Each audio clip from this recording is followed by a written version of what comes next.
As-tu déjà écouté ton corps? Vraiment écouté? Pas ses douleurs, ni ses faiblesses, mais son silence, son langage caché. Et si ton corps n'était pas une simple enveloppe? Et s'il portait en lui une mémoire ancienne, un enseignement oublié? Bouddha ne voyait pas le corps comme un ennemi à dompter, ni un objet à embellir. Il disait, celui qui comprend son corps, comprend le monde. Mais nous avons rompu ce lien sacré. Nous avons réduit le corps à une machine, une apparence, un outil de performance. Nous le contraignons, nous l'ignorons ou nous le jugeons. Et pourtant, il est la porte la plus directe vers l'éveil. Dans ce voyage intérieur, nous allons redécouvrir ce que Bouddha a réellement révélé sur le corps humain. Un savoir transmis dans le silence des temples, protégé par des générations de maîtres, et que le tumulte moderne a presque effacé. Mais toi, aujourd'hui, tu es ici. Et si tu écoutes jusqu'à la fin, tu pourrais ne plus jamais percevoir ton corps de la même manière. Abonne-toi si cette quête résonne déjà en toi. Et dans les commentaires, écris simplement « Mon corps est un temple ». Si tu ressens que quelque chose en toi se réveille déjà. Dans le Dhammapada, Bouddha déclare « Le corps est comme une ville, protège-la avec sagesse ». Ces mots, simples en apparence, portent une vérité oubliée. Le Bouddha ne rejetait pas le corps. Il ne l'idolâtrait pas non plus. Il l'observait comme on observe un feu sacré, changeant, fragile, mais porteur d'une lumière intérieure. Dans les enseignements anciens, le corps est un véhicule d'éveil, mais aussi un champ de bataille subtil où s'affrontent l'ignorance et la présence. Il est la manifestation du karma passé et le temple dans lequel naît la conscience éveillée. Pourtant, dans notre époque agitée, le corps est devenu un objet d'oubli. Nous vivons dans nos pensées, nos projections, nos écrans. Nous ressentons les douleurs physiques, mais nous ignorons les tensions silencieuses, les messages subtils qu'ils nous envoient chaque jour. Là où les anciens voyaient une cartographie sacrée, nous ne voyons qu'un outil à réparer ou à améliorer. Mais Bouddha nous invitait à l'écoute, à la présence, à comprendre que chaque sensation est un enseignement, chaque respiration une porte, chaque douleur une cloche qui nous ramène à la réalité. Dans ce qui suit, tu découvriras comment ce lien oublié avec ton propre corps peut redevenir une voie d'éveil, un pont entre l'ombre de l'ignorance et la lumière de la vérité.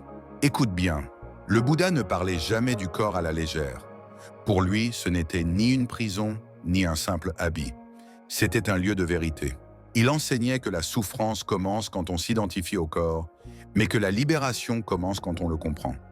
Lorsque tu observes ton corps sans jugement, sans désir, sans peur, tu entres dans un espace de pure présence, un silence, une porte.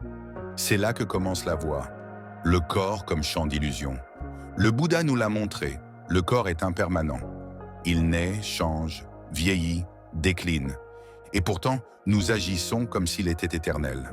Tu t'es peut-être déjà dit « Mon corps me trahit, il me fait mal, il vieillit trop vite ». Mais le corps ne trahit rien. Il suit simplement la loi du changement. Anicca, l'impermanence. C'est la première des 3 caractéristiques de l'existence selon le Bouddha. Et pourtant, l'ego s'y attache. Il veut le contrôler. Il veut l'embellir.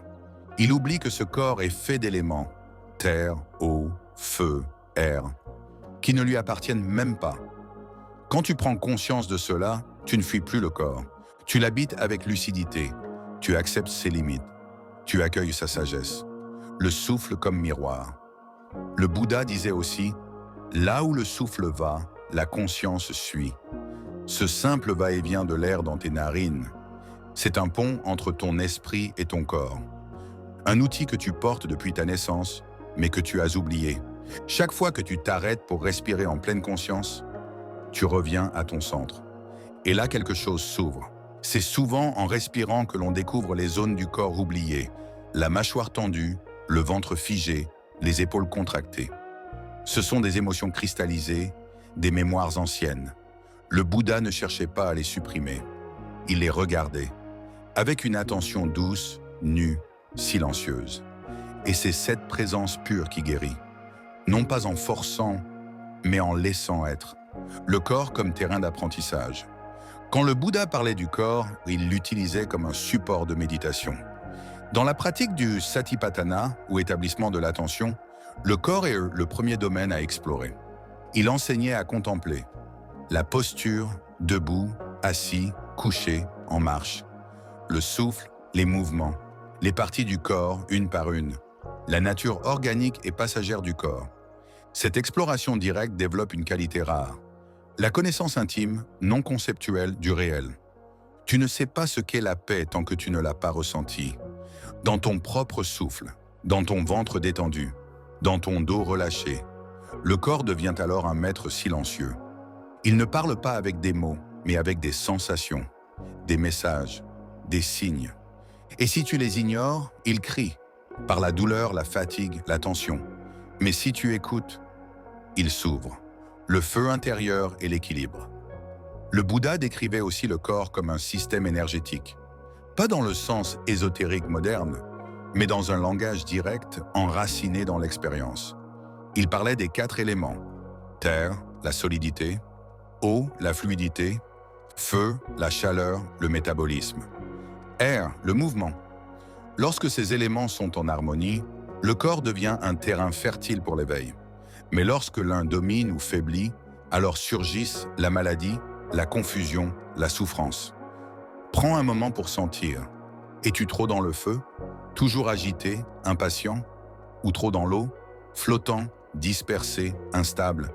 As-tu perdu le contact avec ta terre, ta stabilité, ton ancrage ou ton air, ton souffle, ta légèreté, ta mobilité intérieure? Ces déséquilibres ne sont pas des fautes, ils sont des enseignants vivants. Et le Bouddha montrait que l'équilibre commence par l'écoute sincère de ces éléments en soi, les empreintes du mental dans le corps. Ce que peu savent, c'est que le Bouddha considérait le corps comme un miroir du mental. Chaque pensée laisse une trace. Chaque peur se fige quelque part. Chaque attachement tord une partie de nous. Le corps est comme un jardin. Ce que tu y plantes par tes habitudes mentales y pousse en silence. Un esprit crispé donne un corps tendu. Un cœur fermé donne un souffle court. Mais un esprit apaisé transforme ton corps tout entier. Il devient souple, léger, vibrant. Alors tu comprends cette vérité renversante. Le corps ne ment jamais. Il révèle ce que le mental tente de cacher. Et dans cette vérité commence la guérison. L'appel du silence corporel. Dans les monastères, on enseigne aux moines à marcher lentement, à manger en silence, à respirer sans précipitation. Pourquoi? Parce que dans ce rythme lent, le corps redevient un temple sacré, pas un outil, pas un fardeau, mais un lieu de prière sans mots. Chaque pas devient une offrande, chaque geste, une méditation, chaque douleur, une porte. Et plus tu t'installes dans ce corps, non pas pour le contrôler, mais pour le comprendre, plus tu retrouves le sens profond de la vie. As-tu déjà senti que quelque chose, en toi, ne change jamais? Même quand ton corps change, vieillit, faiblit. Ce que Bouddha a vu, dans une vision que peu osent regarder, c'est que le corps est impermanent, mais que notre attachement à ce corps est la racine de l'ignorance. Le karma subtil inscrit dans la chair. Le Bouddha enseignait que le corps que tu habites aujourd'hui n'est pas un hasard. Il est le fruit de causes, de choix, de pensées, de karma anciens. Tu ne portes pas seulement ton histoire personnelle, tu portes aussi des empreintes de vie, comme des sillons inscrits dans tes tissus, tes os, tes nerfs. Les maux récurrents, les blocages physiques, les tensions qui reviennent encore et encore, ne sont pas que physiologiques. Ils sont énergétiques, psychiques, karmiques. Il ne s'agit pas de les fuir ou de les nier, mais de les observer, avec patience, avec sagesse, avec non-attachement. Car c'est souvent en acceptant pleinement le corps tel qu'il est que l'on libère ce qui est figé depuis longtemps, l'illusion du moi corporel.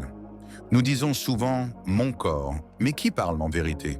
Es-tu ce corps ou es-tu celui qui l'observe? Bouddha enseignait le concept d'anatta, la non-identité. Tu n'es pas ce corps, tu n'es pas ce mental, tu es la conscience qui en fait l'expérience. Mais l'ego, lui, a peur. Il veut s'accrocher à une forme, à un visage, à une jeunesse. Il veut contrôler l'incontrôlable. Et c'est là que la souffrance naît. Pas dans le corps lui-même, mais dans l'identification au corps. Quand tu crois que tu es ce qui vieillit, ce qui tombe malade, alors tu t'accroches et la douleur devient peur, colère, tristesse. Mais si tu regardes le corps comme un nuage dans le ciel, changeant, libre, impermanent, alors tu peux y habiter avec douceur, sans t'y enfermer. La peur de l'impermanence. Regarde ton corps aujourd'hui. Il n'est pas le même qu'hier. Il ne sera plus le même demain. Cette vérité dérange, car elle nous rappelle la mort, la fin, le lâcher-prise ultime. Mais le Bouddha n'avait pas peur de cette vérité. Il la contemplait chaque jour. Il disait « Celui qui médite sur la mort, médite sur la vie ». La peur de l'impermanence est une résistance au flux de la vie. Et cette résistance se crispe dans le corps. Elle noue le ventre, elle raidit la nuque, elle ferme la poitrine. Ce n'est qu'en acceptant profondément l'impermanence que le corps s'ouvre à nouveau comme un lotus qui s'abandonne à la lumière. Le corps dans la vacuité. Dans les enseignements les plus profonds du Bouddha, il est dit que le corps n'a pas d'existence propre. Il est vide, vide de soi, vide de permanence, vide de substance fixe. Cela ne veut pas dire qu'il n'existe pas, mais qu'il est interdépendant de tout. Ton souffle dépend de l'air, ton sang dépend de la nourriture. Tes cellules sont faites de poussière d'étoiles, d'eau, de mémoire. Tu n'es pas séparé du monde. Ton corps est le monde en miniature. Comprendre cela, ce n'est pas une idée, c'est une expérience directe. Quand tu médites profondément, le corps cesse d'être une forme solide. Il devient sensation, vibration, mouvement, silence. Et dans ce silence, tu touches la paix profonde de la vacuité, les attachements subtils au corps. Même dans les chemins spirituels, l'attachement au corps prend des formes subtiles. Désir de purification parfaite, obsession du contrôle, culte de la posture, de l'énergie, de la performance spirituelle. Mais tout cela est encore ego déguisé. Le Bouddha riait de ces illusions. Il nous invitait à une relation humble, vraie, directe avec le corps. Pas de spectacle, pas de maîtrise, juste la présence nue, comme un enfant assis sous un arbre. Quand tu cesses de vouloir que ton corps soit autrement, il devient ce qu'il est vraiment, un messager silencieux de l'éveil, le souffle qui unit corps et esprit.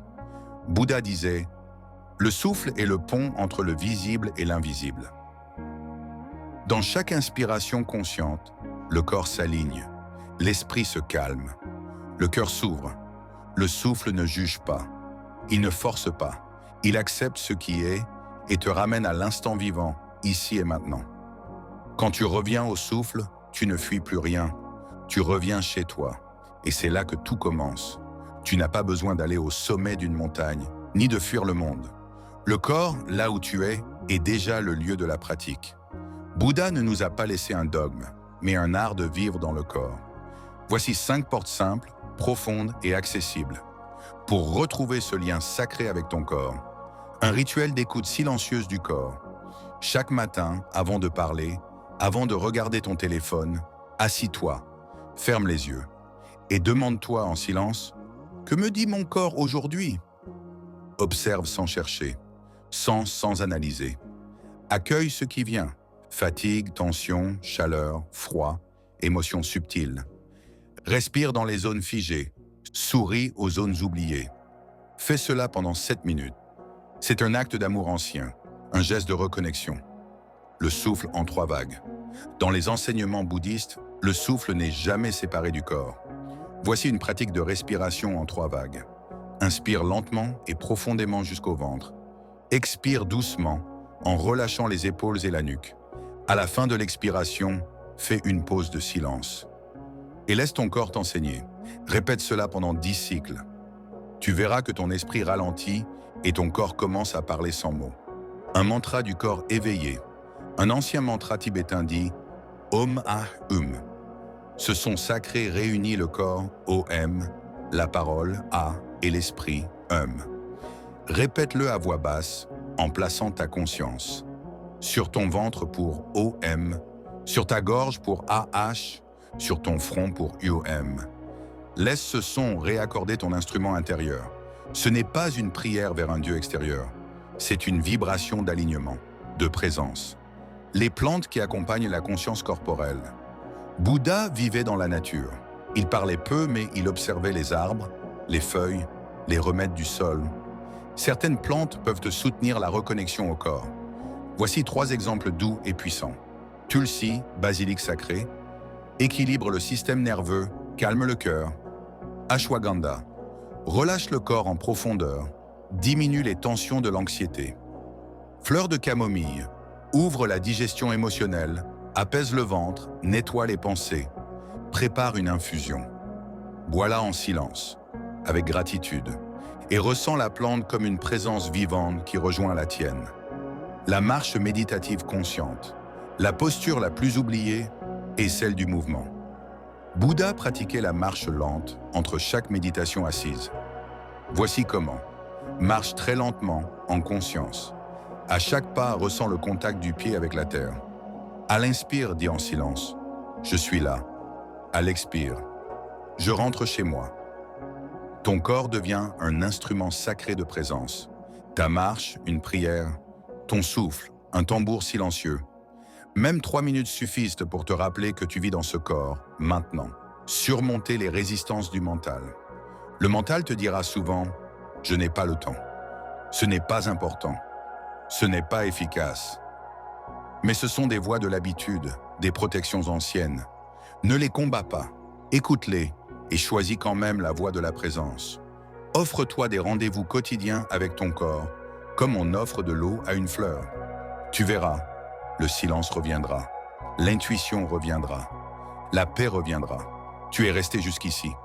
Cela veut dire que quelque chose en toi se souvient, pas avec la tête, mais avec le corps. Tu as peut-être ressenti un frémissement, un apaisement, une clarté nouvelle. Pas spectaculaire, mais vrai. Car le corps n'a jamais cessé de parler. C'est nous qui avons cessé d'écouter. Le Bouddha ne nous demandait pas de fuir le corps, ni de le combattre. Il nous appelait à l'habiter avec sagesse, comme un ermite qui retourne vivre dans sa propre grotte. Chaque souffle, chaque tension, chaque frisson est un message du vivant en toi. Un rappel que la vie ne se pense pas. Elle se ressent. Et si tu regardes ton corps non comme un objet, mais comme un allié sacré, comme un enseignant silencieux, alors la voie s'ouvre. Sans effort, sans prétention, simplement. Souviens-toi, tu n'es pas ton corps, mais sans ton corps, tu ne peux pas t'éveiller. Et cela, tu l'avais peut-être ignoré jusqu'ici. Alors, que vas-tu faire à partir de maintenant? Continuer à le fuir ou commencer à l'écouter? Le réduire ou le révéler? Le juger ou l'honorer? Prends une dernière respiration avec moi, longue, douce, et murmure en silence cette phrase. Mon corps est un temple. Dis-la avec foi, et tu verras, ce n'est pas une métaphore. C'est une vérité qui t'attendait depuis longtemps. Abonne-toi si ce message a résonné dans ton cœur. Laisse en commentaire. Je reviens à mon corps, ici et maintenant. Et si tu veux continuer ce chemin d'éveil, la prochaine vidéo t'attend déjà. Comme un pas de plus vers la lumière. Namasté.